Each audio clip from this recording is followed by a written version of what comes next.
Dear students, Marwari college Ranchi commerce department, आप सबों को आज के क्लास में स्वागत है।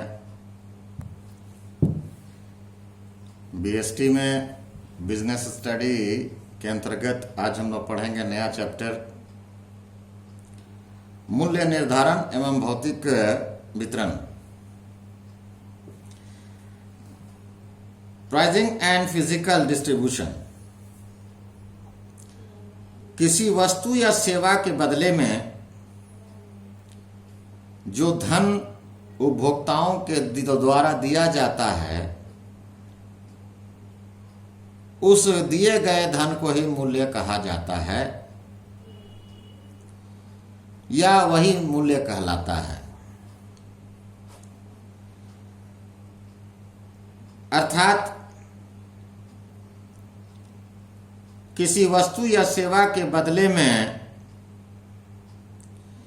जो धन दिया जाए वह प्राइस कहलाता है या वह मूल्य कहलाता है। और बिना मूल्य के समाज में कोई विपणन नहीं होता, यानी कोई भी व्यापार नहीं किया जाता बिना मूल्य के। विपणन में मूल्य निर्धारण बहुत ही महत्वपूर्ण होता है। इसका कारण यह है कि मूल्य मांग एवं पूर्ति दोनों को भी प्रभावित करता है। यदि मूल्य अधिक होता है तो उसकी मांग कम होती है, लेकिन यदि कम होता है तो उसकी मांग अधिक होती है। इसी प्रकार पूर्ति भी मूल्य से प्रभावित होता है। कभी कभी यह पाया जाता है कि वस्तुओं में भिन्नता उत्पन्न करके ऊंचे मूल्य प्राप्त किए जा सकते हैं, और जो वस्तु के टिकाऊपन एवं प्रतिष्ठा छवि के परिचायक होते हैं या उसको उस स्थान तक ले जाते हैं। मूल्य संबंधी निर्णय विपणन प्रबंधक का एक महत्वपूर्ण कार्य होता है।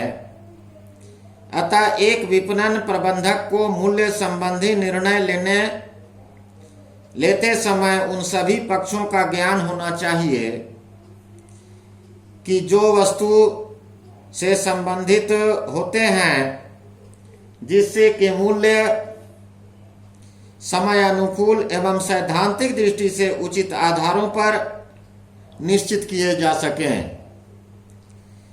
संबंधित महत्व को देखते हुए हम यह कह सकते हैं कि उपरोक्त तमाम बातों के आधार पर मूल्यों का कई प्रकार के महत्व पाए जाते हैं और इसके कई उदाहरण भी हैं।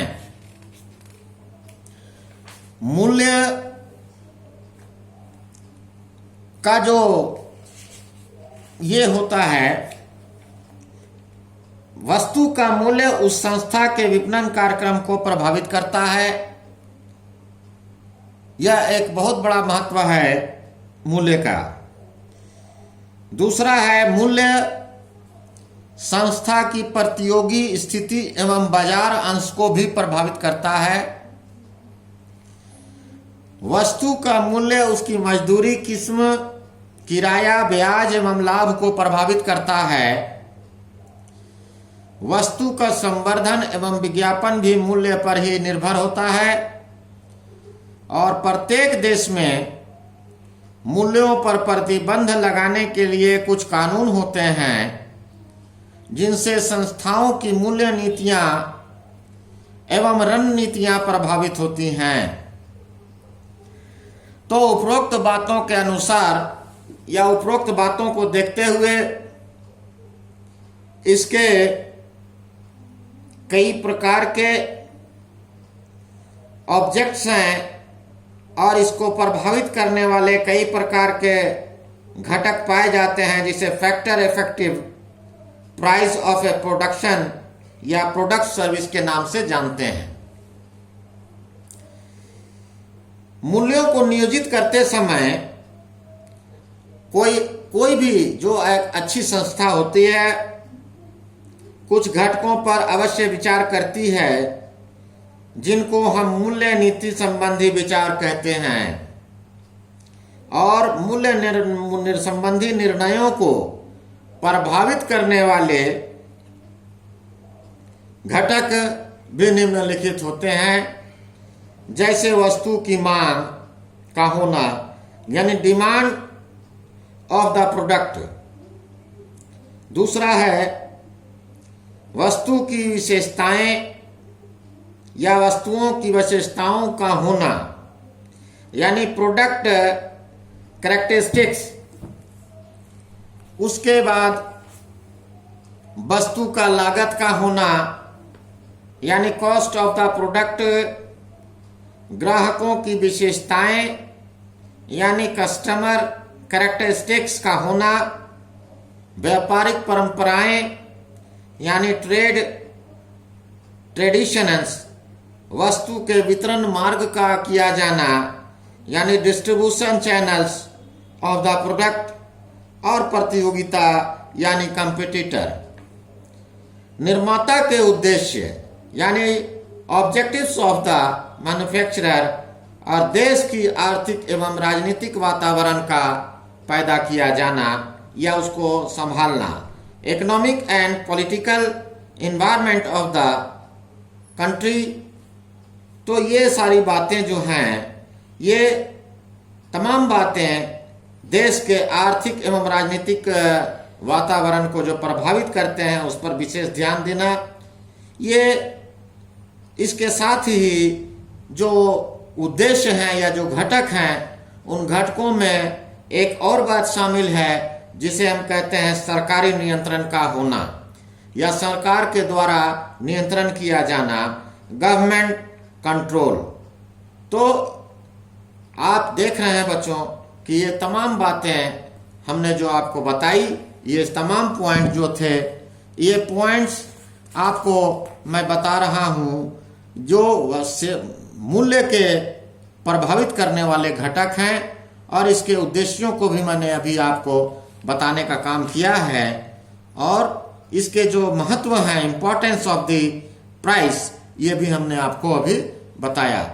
मुझे उम्मीद है कि आप लोग इसे अभी नोट किए होंगे और अपने फेयर कॉपी में आप लोग नोट करें और इसको किताब के खोल कर देखें, पुस्तक को खोल कर देखें, उसका अवलोकन करें, उसको पढ़ें, और तभी जाकर के आपको समझ में आएगी कि मैंने क्या चीज़ कहाँ से पढ़ाने का कार्य किया है। मैं भी मेहनत कर रहा हूँ आप लोगों के पीछे, मुझे उम्मीद है आप लोग भी मेहनत करेंगे, और आने वाले समय में जो चंद महीनों में अभी आपका फाइनल परीक्षा होने जा रहा है, इस परीक्षा में आप लोग अपना अच्छा योगदान देंगे। मैं इतना ही कहने के साथ आज भर इतना ही, और नेक्स्ट क्लास में हम लोग फिर मुलाकात करेंगे। तब तक के लिए आप लोग अपने पर ध्यान दें, अपनी सुरक्षा पर ध्यान दें, अपने माँ बाप पर उसकी सुरक्षा पर ध्यान दें, और कोरोना को देखते हुए घर पर ही रहें और पढ़ाई पर अपना विशेष ध्यान दें। धन्यवाद।